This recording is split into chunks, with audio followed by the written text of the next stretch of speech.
ബാങ്കുകളിലൊക്കെ അതിരാവിലെ നമ്മൾ ചെന്നാൽ നല്ല തിരക്കായിരിക്കും. അപ്പോൾ സ്വാഭാവികമായും നമ്മൾ ക്യൂ നിൽക്കുമ്പോൾ സമയം പോകാൻ നമ്മൾ തൊട്ടടുത്ത് നിൽക്കുന്ന വയസ്സായവരോടൊക്കെ തമാശയ്ക്ക് ചോദിക്കും, എന്തേ ഇന്ന് കാലത്ത് തന്നെ ബാങ്കിലേക്ക് പോകുന്നത്? അപ്പോൾ അവരിൽ ചിലരൊക്കെ പറയും, ഇത്തിരി പൈസ ഇവിടെ ഇട്ടിട്ടുണ്ട്, ഒരുപാട് വൈകിയാൽ വരുന്നവർ ഇട്ടിട്ട് കൂമ്പാരമായാൽ പിന്നെ നമ്മുടെ പൈസ എടുക്കാൻ പാടാണല്ലോ, അതുകൊണ്ട് കാലത്ത് തന്നെ പോകുന്നതാണ് എന്ന് പറയും. എങ്ങനെയാണ് ഈ ബാങ്കിൽ പൈസ കുന്നുകൂടുന്നത്? പലിശയുടെ പലിശയും അതിൻ്റെ പലിശയും ഒക്കെ ആയിട്ടാണ് കുന്നുകൂടുന്നത്. ഇതല്ലാതെ ബാങ്കുകൾ മറ്റു തരത്തിൽ നമ്മളിൽ നിന്നും പൈസ ഈടാക്കുന്നുണ്ടോ? ഉണ്ട് എന്നുള്ളൊരു അനുഭവ സാക്ഷ്യം നിങ്ങളുടെ മുമ്പിൽ ഞാൻ അവതരിപ്പിക്കാം.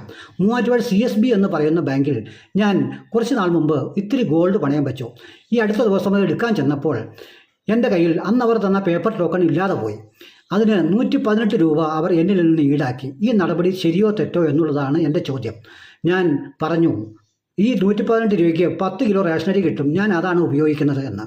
അപ്പോൾ അവർ പറഞ്ഞു, ലഹള ഉണ്ടാക്കണ്ട, തിരികെ തരാമെന്ന്. ഇത് ശരിയോ തെറ്റോ?